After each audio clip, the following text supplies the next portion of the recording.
사극 같은 데서 왕자나 공주들이 왕이나 왕비에게 아바마마나 어마마마라고 하는 것 수도 없이 들으셨을 겁니다. 그런데 여기에서 쓰이는 마마란 표현이 원래 우리말이 아니란 거 아시나요? 이 말은 원래 중국어에서 어머니를 뜻하던 말로 조선 왕실에서 궁중 용어로 왕이나 비, 상왕이나 대비 등 최상위 왕족에게 쓰는 호칭으로 쓰게 되면서 우리말처럼 정착된 겁니다. 아시아권에서의 중국의 영향력이 막강했기에 가능했던 일이죠. 그런데 그런 일이 현재 미국이나 유럽에서 다른 나라 말도 아닌 우리 한국말로 일어나고 있다면 믿어지시나요? 놀랍게도 사실입니다. 대박이나 오빠, 누나 같은 한국어 단어들이 옥스퍼드 영어 사전에 26개나 새로 등재되었던 걸 보면 알 수 있죠. 실제로 이 표현들은 미국을 비롯한 영어권 화자들 사이에서 이제 아무렇지 않게 들을 수 있게 되었는데요. 세계 최강국이라는 미국의 한국말이 얼마나 퍼진 건지 자세히 알아보죠. 잘 알려진 것처럼 미국과 영국은 세계에서 외국어를 가장 잘 안 배우기로 유명한 나라들입니다. 세계 공용어인 영어가 국어다 보니 다른 나라 말을 배우지 않더라도 생활에 불편을 느끼지 않아서인데요. 그런 만큼 그런 미국과 영국에서도 쓰이는 비영어권 계통 어휘가 있다는 것은 그 나라의 영향력이 세계적으로도 상당한 수준이거나 그 나라가 해당 용어가 쓰이는 분야에서 강국임을 말한다 할 수 있죠. 대표적인 것이 레스토랑인데요. 영어 발음대로 하면 레스토런트라고 읽어야 될 이 단어를 불어식인 레스토랑이라고 읽는 거에서 짐작하실 수 있듯 이 말은 원래 불어에서 온 단어입니다. 이런 불어에서 온 말들은 찾아보면 영어에 의외로 여러 있는데요. 과거 영국이 프랑스 노르망디에 정착했던 노르만족들에 의해 지배를 받았던 적이 있어 그때 전해진 단어들입니다. 우리가 몽골의 침략과 내정 간섭을 받으면서 장사치 등의 표현에 쓰는 치나 임금의 식사를 뜻하는 말인 수라 등의 어휘가 몽골어에서 온 거랑 비슷하다고 보시면 됩니다. 침략 등 강제적인 형태가 아니라도 문화 교류 과정에서 해당 문화가 온 나라에서 쓰는 어휘가 그대로 그 분야의 공식 용어로 굳어진 사례들도 있습니다. 일어로 종이접기를 가리키는 오리가미를 영어로 그대로 오리가미로 쓰는 게 세계적으로도 종이접기를 뜻하는 용어로 자리 잡은 걸 예로 들 수 있는데요. 종이접기 자체는 일본뿐 아니라 우리나라를 비롯해 동서양을 불문하고 다른 나라들에서도 많이 찾을 수 있는데요. 하지만 1950년대와 60년대에 일본의 종이접기 전문가 요시자와 아키라에 의해 체계화된 것이 세계적으로 널리 퍼지면서 일어로 종이접기를 가리키는 오리가미가 세계적으로 종이접기를 가리키는 용어로 굳어지게 되었죠. 이는 당시 일본이 세계적인 경제대국으로 부상했던 영향도 컸다고 할 수 있습니다. 즉 어떤 형태로든 그 말을 쓰는 나라가 힘을 발휘해야 이러한 일이 일어날 수 있다는 건데요. 그런 의미에서 현재 가장 주목받아 마땅한 언어가 하나 있습니다. 바로 한국어인데요. 한국은 어딘가를 침략하거나 하지 않았고 미국처럼 패권국이라고 할 수 있는 위치의 나라가 아닌데도 순전히 문화의 힘만으로 자신들의 언어를 타국에 알린 사례이기 때문입니다. 대표적인 게 넷플릭스 등을 통해 세계적으로 퍼진 한국 드라마나 영화들에 나오는 대사들에 쓰이는 어휘들인데요. 블룸버그 통신에 따르면 한국에 가본 적도 없고 한국말도 따로 배우지 않은 LA에 사는 어느 메이크업 아티스트는 아이씨나 젠장 같은 한국어 욕들을 쓸 정도라고 합니다. 오징어 게임이나 더 글로리 같은 한국 드라마나 영화들의 대사에서 나온 걸 보고 배운 거라는데요.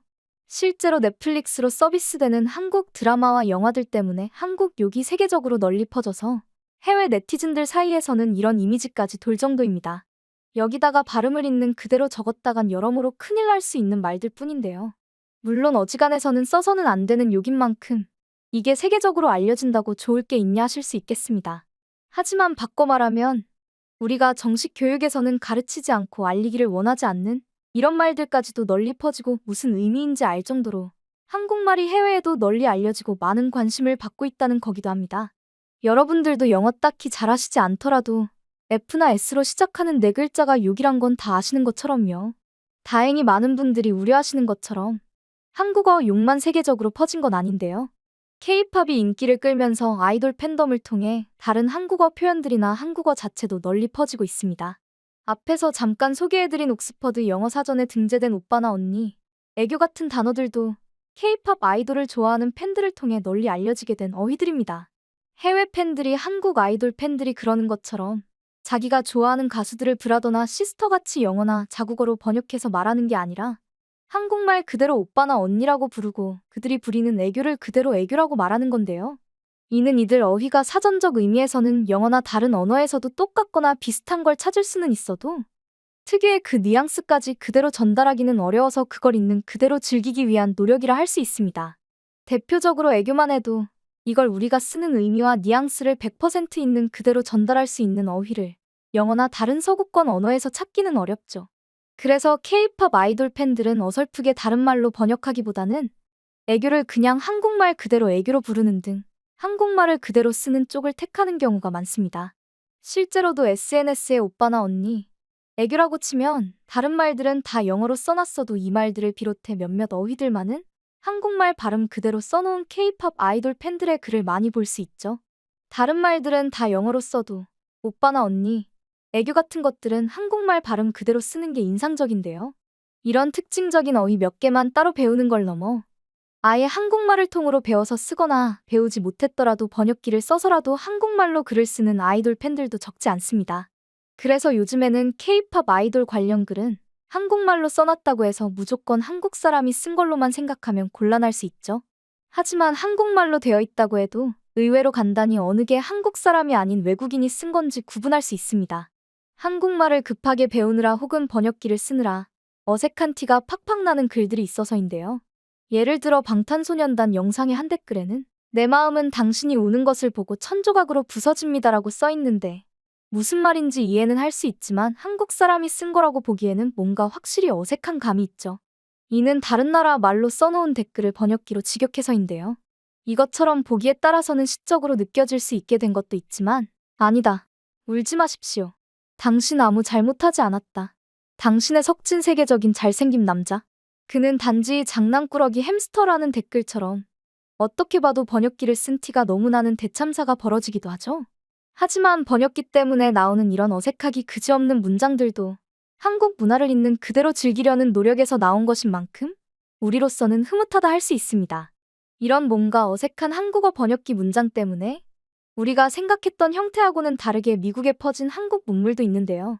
분명한 한국 음식이지만 한국에서는 찾을 수 없는 모양새를 한 김치말이국수가 그것입니다.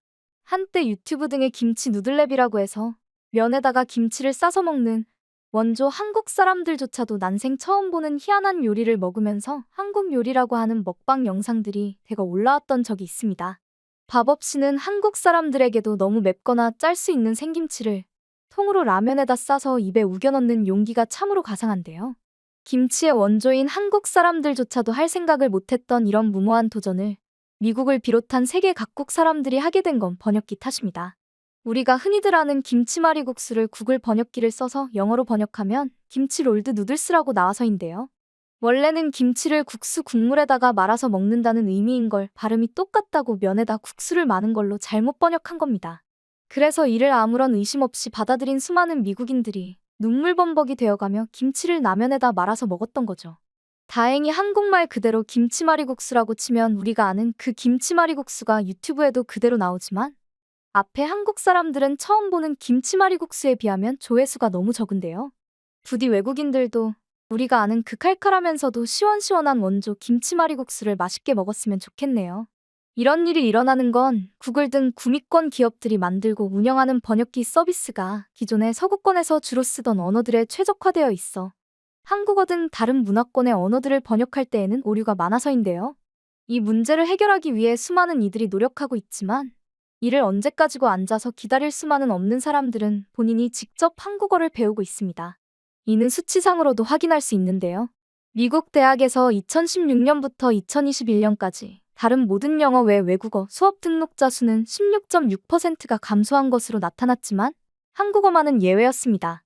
한국어 수강생은 2016년 13,936명이었던 게 5년 뒤인 2021년에는 19,270명으로 5,000명이 훨씬 넘게 증가해 38.3%나 늘어났는데요. 2021년 수치니 증가 추세를 감안하면 2024년인 현재는 최소 2만 명이 넘어갔을 것임을 충분히 짐작할 수 있습니다.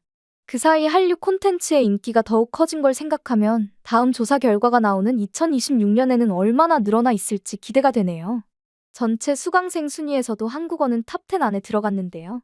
이전에 비해 줄었다고는 해도 지금도 65,661명인 1월에는 아직 못 미치지만 일본이 수십 년 전부터 선진국 반열에 들어선 나라여서 그렇다는 걸 생각하면 낙담할 일은 아닙니다. 최근 우리 콘텐츠에 대한 관심과 인기가 폭발적인 걸 생각하면 머지않은 시기에 1어와 어깨를 나란히 하거나 아예 뛰어넘는 것도 꿈은 아니니까요. 현대언어협회 상임이사인 폴라 크랩스도 한국어 강좌 증가의 뒤에는 K-팝과 K-드라마에 대한 학생들의 관심이 있다. 문화적 관심이 원동력이다라고 했는데요. 세계적으로 인기를 얻고 있는 한류를 타고 우리의 고운 한국어도 더욱 널리 알려질 수 있기를 바랍니다.